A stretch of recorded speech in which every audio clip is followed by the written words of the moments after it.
समर्थसङ्गानां रसानामपि छन्दसामपि मङ्गलानां च कर्तारौ वन्दे वाणीविनायकौ।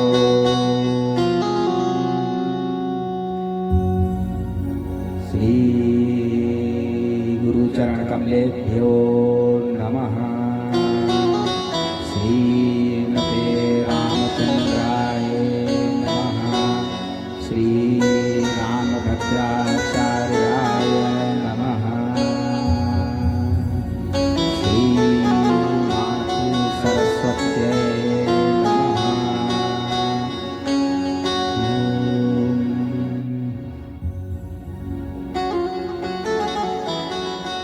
एक समय त्रेता युग माहि शंभु गए गुंबज ऋषि पाहि।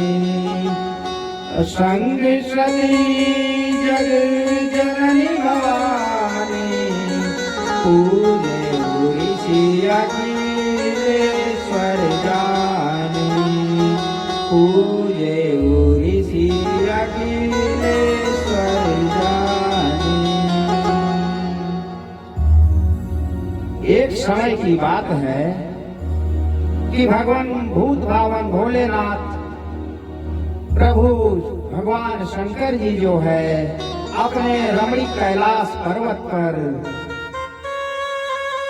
बैठे हुए माता सती के साथ आपस में कुछ विचार विमर्श कर रहे थे। उसी समय क्या होता है कि भगवान भूतनाथ भोलेनाथ शंकर जी को स्मरण आता है कि अरे क्या कहें, मर्यादा पुरुषोत्तम प्रभु का अवतार हो चुका है। मर्यादा पुरुषोत्तम अवतरित हो चुके हैं और अयोध्या में राजा दशरथ के घर में राम नाम से पुत्र बन करके पैदा हो गए हैं। इसके साथ ही साथ मर्यादा पुरुषोत्तम प्रभु श्री राम को 14 वर्षों का वनवास हो चुका है और प्रभु मर्यादा पुरुषोत्तम अपनी भार्या जगत जननी माँ जानकी को और साथ में अनुज छोटे भ्राता लक्ष्मण भाई को लेकर के दंडकारण्य वन की ओर आ चुके हैं। अर्थात भोलेनाथ के मन में ये विचार प्रकट होता है कि शायद कहीं अगर भगवान से मेरी मुलाकात हो जाए तो प्रभु का दर्शन हो जाए। ऐसा मन ही मन विचार करके माता सती को साथ में लेते हैं भगवान भोलेनाथ शंकर जी और चले जाते हैं दंडकारण्य वन में कुंभज ऋषि के पास। कुंभज ऋषि के पास जाकर के कुंभज ऋषि जो है बहुत बड़े सन्यासी तपस्वी थे। उनके पास जाकर के भगवान भोलेनाथ शंकर उनसे अपने वचनों को प्रकट करते हैं कि हे प्रभु मेरे को राम कथा आप जो है विस्तार पूर्वक सुनाइए।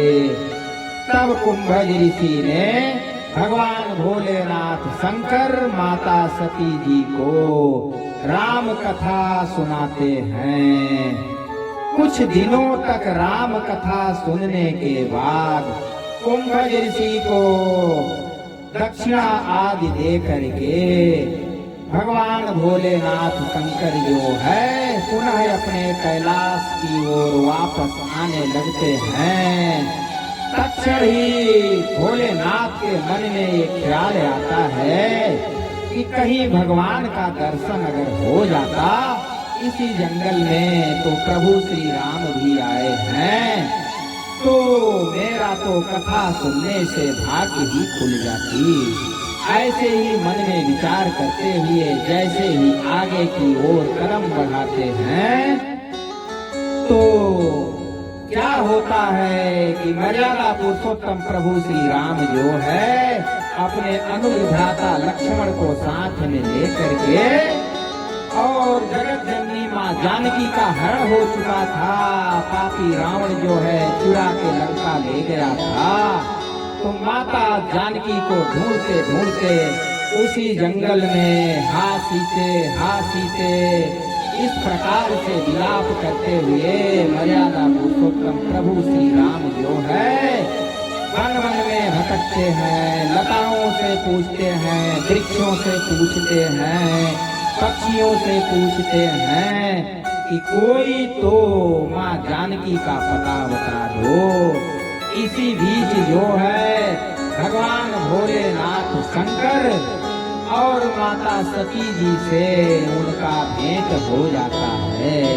तत्क्षण ही जब उनका मुलाकात हो जाता है तब प्रभु भोलेनाथ जो है अपने मुख से वाणी निकालते हैं कि जय सच्चिदानंद।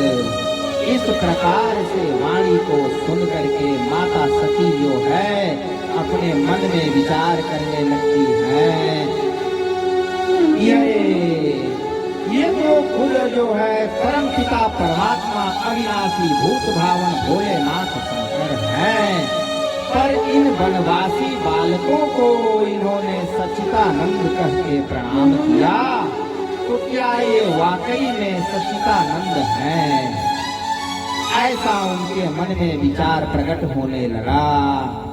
तत्क्षण ही भोलेनाथ शंकर जो है अविनाशी है, तत्क्षण ही उनके मन के हाल को जान जाते हैं और जो है माता सती से बोलते हैं कि सती जी आपके मन में कुछ शंकाएं हो रही हैं, तो आप ऐसा करो कि जा करके भोले प्रभु श्री राम का परीक्षा आप ले आओ और मैं जो है इसी जगह तुम्हारा इंतजार करता हूँ, बैठ जाता हूँ। तत्क्षण ही भोलेनाथ जो है उसी जगह पे आसन लगा के बैठ जाते हैं। माता सती जो है सच्चिदानंद की परीक्षा लेने के लिए चल देती है। तो सोचती है कि अरे मैं क्या बन करके परीक्षा लूं। तो उनके मन में विचार उत्पन्न होता है कि माँ जानकी का हरण हो चुका है, तो मैं जानकी का वेश बना करके बैठ जाती हूँ। जो वाकई में यदि सच्चिदानंद होंगे तब तो मेरे को जान लेंगे, पहचान लेंगे कि ये तो माँ जानकी नहीं है, ये तो माँ पार्वती सती हैं। और यदि सच्चिदानंद नहीं होंगे तो बड़ा प्रसन्न होंगे कि अरे मेरी जानकी तो मिल गई, बड़ा खुश होंगे। इसी बात में परीक्षा हो जाएगी।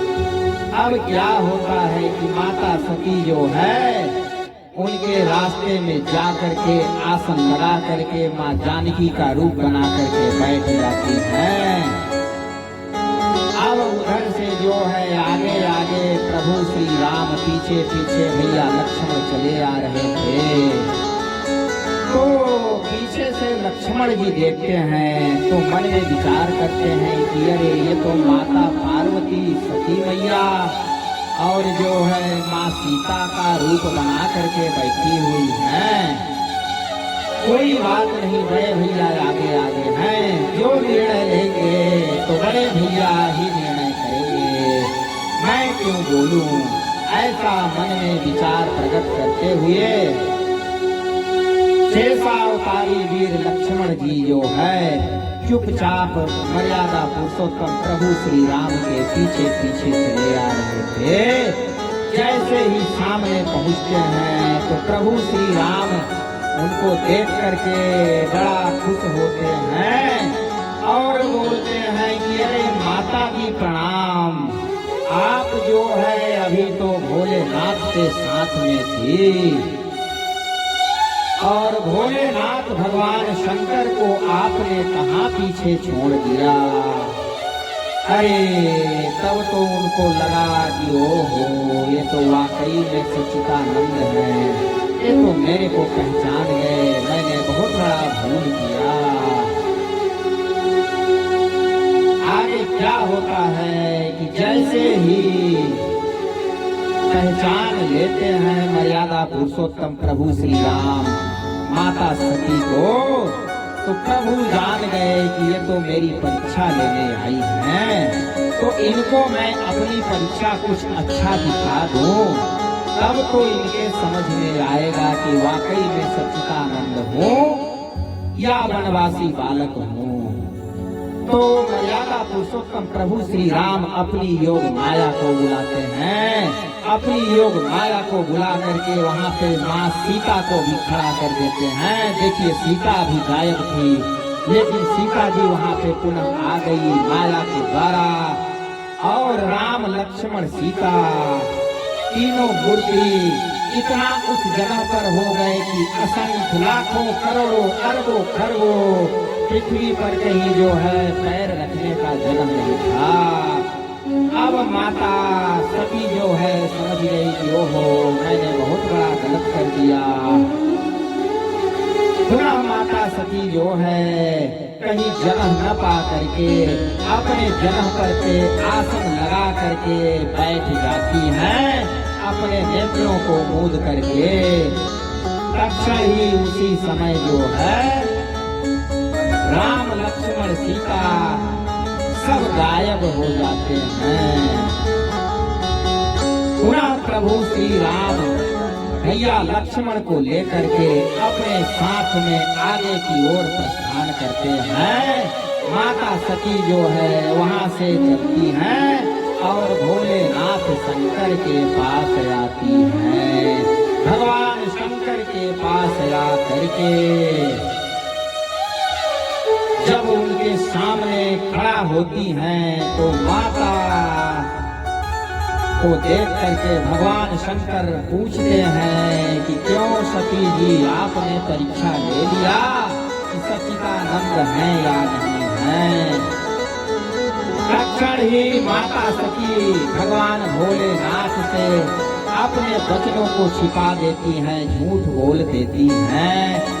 अरे प्रभु नहीं नहीं मैंने कोई परीक्षा नहीं लिया, जैसे आप जो है प्रणाम करके चले आए उसी प्रकार से मैं भी प्रणाम करके चली आई। परंतु भोलेनाथ भगवान शंकर तो परम पिता परमात्मा हैं, अंतर्यामी हैं। वो जान गए कि अरे ये तो मेरे माता का रूप बना दिया, ये तो माँ जानकी को मैं अपनी माता मानता हूँ और इन्होंने माता का रूप बना लिया, तो मेरी पत्नी कहाँ रह गई। तो भगवान शंकर जो है उसी क्षण प्रतिज्ञा करते हैं, अपने त्रिशूल को हाथ में लेकर के भगवान शंकर प्रतिज्ञा करते हैं कि हे सखी इस जन्म में जो है हमारा और तुम्हारा आज से पति के रूप में भेंट नहीं होगा, क्योंकि तू मेरी माता हो गई। इस प्रकार से अपने मन ही मन भगवान भोलेनाथ शंकर जो है अपने प्रतिज्ञा को मन ही मन कर देते हैं। जैसे ही प्रतिज्ञा करते हैं तो आकाश से आकाशवाणी होती है, आकाश बोलता है कि धन्य है शंकर धन्य है, आपके सिवाय आज तक ऐसा किसी में साहस नहीं कि इस प्रकार से प्रतिज्ञा कर सके। तब भगवान शंकर से माता सती आकाशवाणी को सुन करके बोलती है कि प्रभु आपने मन ही मन क्या प्रतिज्ञा कर दिया, मेरे को बताइए। तो भगवान शंकर बोलते हैं कि ठीक है अब चलो कैलाश में बताएंगे, अब यहाँ पर कुछ नहीं बताएंगे, जो प्रतिज्ञा हमको करना था वो हमने कर दिया, अब कैलाश में चलो तो बताते हैं, यहाँ नहीं बताएंगे। इस प्रकार जो है भगवान भोलेनाथ शंकर माता सती को साथ में लेकर के अपने कैलाश पर्वत की ओर प्रस्थान करते हैं और कैलाश पर्वत में पहुंचते ही भगवान भोलेनाथ शंकर जो है अखंड समाधि लगा करके बैठ जाते हैं। अखंड समाधि का मतलब न किसी से बोलना, न बात करना, न जल पीना, न कोई चीज ग्रहण करना। अखंड समाधि लगा करके बैठ जाते हैं और माता सती जो है उनके सामने बैठ जाती हैं कि प्रभु की अखंड समाधि खुलेगी तो जल मांगेंगे, पानी पीने के लिए मांगेंगे, कुछ आज्ञा करेंगे। परंतु प्रभु भोलेनाथ शंकर जी का अखंड समाधि 87,000 वर्ष तक चलता है और माता सती जो है उसी जगह पे आसन लगा करके 87,000 वर्ष तक बैठी रहती हैं। बोलिए वृंदावन बिहारी लाल की जय।